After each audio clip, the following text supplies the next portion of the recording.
Selamat pagi. Kalau Hisamuddin dilabel pengecut, halang jawatan Presiden UMNO ditandingi akan jadikan Zahid Hamidi pula sama pengecut. Ini ulasan kita yang kita nak ulas panjang lebar hari ini. Tapi sebelum itu bantu dulu saya untuk tekan butang subscribe bagi mendapatkan isu-isu terkini daripada channel ini. Saudara-saudara sekalian, seperti yang saya telah kata awal tadi, kalau Hisamuddin dilabel sebagai pengecut, halang jawatan Presiden UMNO ditandingi akan jadikan Zahid Hamidi sama pengecut. Ini ulasan sepenuhnya. Berdasarkan rekod sejarah, Zahid Hamidi adalah pemimpin yang berani dan tidak pernah kalah apabila bertanding dalam UMNO di peringkat pusat.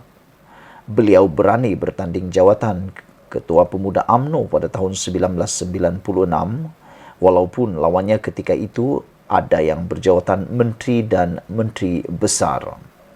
Dengan hanya berjawatan pengerusi BSN, Zahid Hamidi akhirnya berjaya menewaskan Rahim Tambicik, Anwar Musa dan Isa Samad pada tahun pemilihan tahun 1996 itu. Daripada situ, beliau kemudian menjadi naib presiden, timbalan presiden, dan akhirnya Presiden UMNO pada tahun 2018. Pada pertandingan pada 2018 dan dalam keadaan UMNO tiada lagi kuasa ketika itu, Zahid Hamidi tetap berani menawarkan diri bertanding jawatan Presiden UMNO. Beliau akhirnya berjaya memimpin UMNO setelah menewaskan Khairi Jamaluddin dan Tengku Razali Hamzah. Sebelum PRU 15 lalu, pemilihan UMNO telah ditangguhkan dan sehingga dipindah perlembagaan parti bagi mengelakkan berlakunya perpecahan untuk menghadapi PRU tersebut.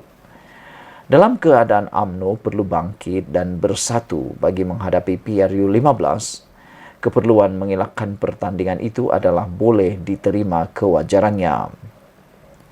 Di sebalik keputusan PRU 15 tidak cemerlang buat UMNO, tetapi Barisan Nasional akhirnya berjaya berada dalam kerajaan perpaduan dengan kedudukan yang lebih kukuh. Bahkan Zahid Hamidi sendiri beroleh jawatan timbalan Perdana Menteri. Sepatutnya ketika ini, oleh kerana PRU 15 sudah berakhir, ditambah dengan Zahid Hamidi berkedudukan sebagai timbalan Perdana Menteri, tiada keperluan lagi untuk menghalang pertandingan bagi jawatan Presiden UMNO. Kalau pertandingan sebelum PRU ditakuti boleh membawa perpecahan untuk menghadapi PRU, tapi sekarang hendak takut apa lagi kepada pertandingan dalam UMNO? Saya nak ulang sekali lagi. Kalau pertandingan sebelum PRU 15 ditakuti boleh membawa perpecahan untuk menghadapi PRU 15, sekarang ini hendak takut apa lagi kalau pertandingan dalam UMNO diadakan? Sebab itu dalam hal ini, pengampu Zahid Hamidi harus segera berhenti mengeluarkan kenyataan atau gesaan yang menjurus agar dielakkan pertandingan bagi jawatan Presiden UMNO. Gesaan sedemikian sudah tidak relevan dan bertentangan dengan prinsip meminda perlembagaan yang menetapkan pemilihan UMNO hendaklah diadakan 6 bulan selepas PRU dilangsungkan. Jika sebelum dan selepas PRU tetap cuba dihalang pertandingan, lebih baik UMNO pindah saja perlembagaannya dengan mengharamkan sama sekali pertandingan. Jangan juga jadikan Zahid Hamidi seolah-olah seorang yang pengecut dan takut untuk berlawan dengan gesaan seperti itu. Sedangkan sejarah perjalanan politiknya telah membuktikan Zahid Hamidi seorang yang berani dan tidak pernah takut. Bro, janganlah bagi malu Panglima Jawa itu.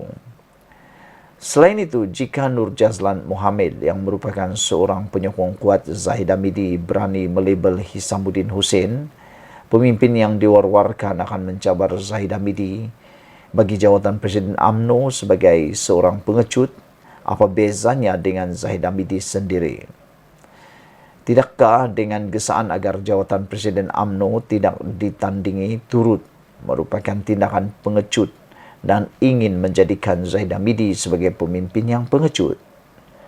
Jika Zahid Hamidi masih ada jiwa berani dalam dirinya, keberanian pertama yang harus ditunjukkannya ialah mempersetankan segala gesaan pengampunya itu dan tunjukkan beliau tidak pernah takut untuk bertanding.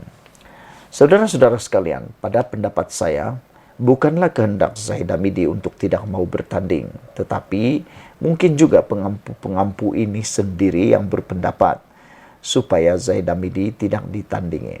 Namun, secara pribadi saya ingin melihat supaya pertandingan di peringkat UMNO ini diadakan setelus-telusnya. Dan saya nak lihat juga, saya nak tahu juga secara dengan pantas siapa yang berani untuk menentang Zahid Hamidi? Siapa yang berani untuk menjadi hang jebat? Saudara-saudara sekalian, saya menjangka mungkin Hisamuddin Tun Hussein, Khairi Jamaluddin sahaja yang akan berani mencabar Zahid Hamidi. Namun demikian, belum pasti, belum kita dapat tentukan sama ada mereka mampu mengalahkan Zahid Hamidi atau tidak. Kerana dalam temu bual bersama Luqman Adam semalam yang kita lihat di dalam laman YouTube yang sedang tular mengatakan bahwa sebenarnya yang paling berani dalam UMNO ini, yang bertahan untuk menyelamatkan UMNO ketika UMNO kalah pada tahun 2018, hanya tinggal Zahid Hamidi. Yang lain ada yang angkat kaki, lompat parti. Ada orang yang lompat parti, bahkan ada juga yang mendiamkan diri, mengambil sikap berdiam diri.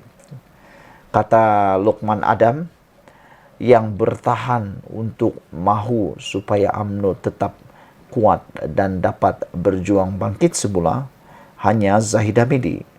Oleh sebab itulah saya nak menyeru supaya jangan bagi malu Panglima Perang Jawa ini. Biar pertarungan, perlawanan merebut jawatan Presiden UMNO diteruskan, supaya kita tahu siapa sebenarnya yang tidak diterima lagi oleh kepimpinan ataupun akar umbi UMNO. Semoga keinginan pengampu-pengampu yang cuba mengampu supaya kononnya tidak berlaku pemilihan Presiden UMNO ini dapat disenyapkan, dapat dipersetankan. Dan kita berdoa dan kita berharap adalah yang berani mencabar Zahid Hamidi. Kerana dari segi atau dari sudut Zahid Hamidi, ini juga dapat menentukan keabsahan Zahid Hamidi sebagai pemimpin UMNO yang terulung, yang mampu bertahan. Tanpa pertandingan, pasti sampai bila-bila jawatan tersebut akan dipersoalkan terhadap Zahid Hamidi. Apa pendapat kamu sekalian, rekan-rekan semua? Adakah Anda juga bersetuju dengan saya supaya jawatan presiden ini wajib dipertandingkan? Kalau tidak dipertandingkan, apa kata perlembagaan UMNO ditukar saja untuk mengharamkan atau melarang sama sekali pertandingan diadakan dalam parti UMNO lagi kalau alasannya takut perpecahan. Sekian dulu, kita jumpa lagi. Malaysia kita punya, kita jaga sama-sama, cintai Malaysiaku. Bye-bye.